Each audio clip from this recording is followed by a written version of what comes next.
Would it be nice if you could get your message across, influence, and get whatever thing that you want?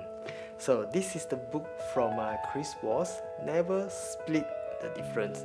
I really like this book, and been reading this book for 3 times from the beginning of this year 2026 until now. So that's why I just do a quick sharing what I learned about from this book. And he always says that information is power, data is power. Absolutely right. Imagine that would you go into a war without understanding who your enemy is? Would you go into war without understanding which land are you going to enter? This is exactly to gather the information. Chris Voss is an FBI agent, and he shared a lot of practical story and make the story which a bit like fiction. It's not fiction, it's more like story. And then he wrapped that story around the theory of negotiating and influencing. So the more data that you can collect, the better you are. Therefore, I will summarize this whole entire book is that negotiating is about getting as much information as you can. So the first step, in order to get as much information as you can, you need to have trust with the person that you are talking to, the person that you're negotiating with. So building trust, one easy skills, practical skills that Chris mentioned here would be the principle of labeling. So anything that the person expressed to you, there is an underlying emotion behind. So that person might go through a certain situation, experience in their day, so that what you can do, you reflect back, you can paraphrase back, or you label back whatever that you heard from that person, the words that they use, or the sound, or the emotion that you can feel. And then you just repeat that. So then probably someone that say, oh, I have a very hard time at work because my boss is asking me to do this and that. Then you will reply, it seems to be a very busy week for you. Label back. You will be tired and exhausted, and I can't imagine how the day goes by with you. That person will feel that you understand that person, are building trust with that person. So this is one easy way for you to build trust, is to put on label, put on some empathy, and so that be in the shoe of that person, so that you seems to be understand what that person is going through. So this is one. And the second thing he also mentioned is about mirroring.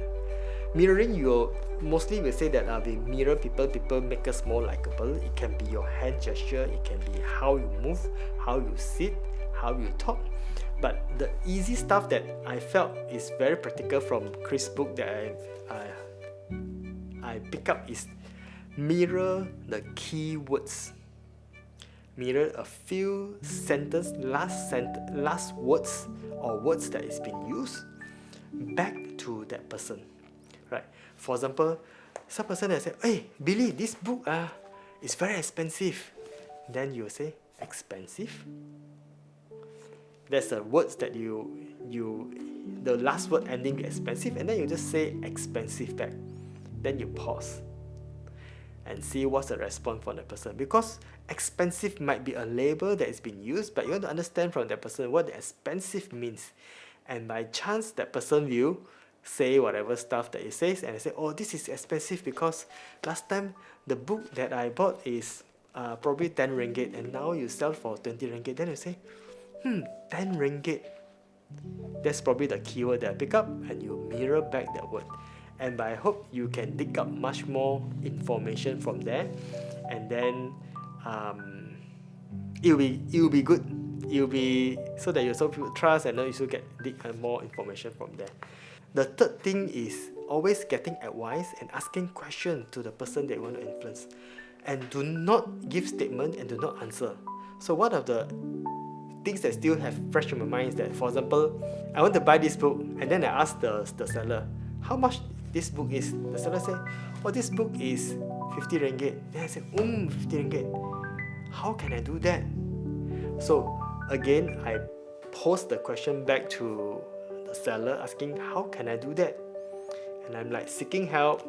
Rather than giving the answer, they say, I cannot because of this and this, I cannot because of this and that. The seller are very smart, they have been doing sales for the whole life, and then they probably will give you an example, why not, and it become a debate. And when it become a debate, the firewall turns up and then you go nowhere. Asking advice, frame the statement as a question will be very helpful for you again to get much more information from that conversation so that you can move into the negotiation part. So negotiation will feel like very easy with all this strategy, and I believe that we always need to practice what is being said. Simple thing, practice. Can practice with my children, practice with when you are buying something in the Starbucks and stuff like that. So treat the world like a place of joy, fun, experimenting different skills, different strategies, so that you can become a better negotiator. I super highly recommend Chris Voss, Never Split the Difference. Right, check this out. I want to wish you have a peaceful and successful negotiation. Until next time, bye bye.